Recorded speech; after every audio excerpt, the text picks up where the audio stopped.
ოკმელას რომ მიუსაჯეს 9 თვის თავზე 5 წელი.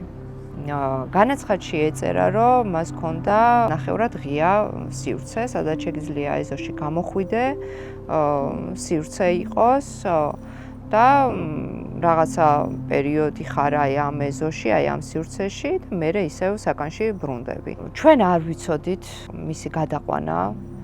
პარასკევ დღეს გადაიყვანეს საღამოს 6 საათის შემდეგ. შევიდა ბადრაგი და ჩაალაგეო, გადავდივართ სხვაგან მივდივართ. ანუ ოკმალამ რო კითხა, სად მივდივართ რუსთავის ციხეში? კი, რუსთავის ციხეში. პირველი ის რომ არასამუშაო დღეს გადაიყვანეს, მეორე ის რომ მოტყუებით წაიყვანეს, მესამე ის რომ მას არ მისცეს საშუალება რომ ელემენტარულად ან ოჯახის წევრთან დაკავშირებოდა და ოჯახის წევრისთვის ეთქვა რომ გადავყავარ და არც ადვოკატისთვის რო დაერეკა და ეთქვა ეს ინფორმაცია.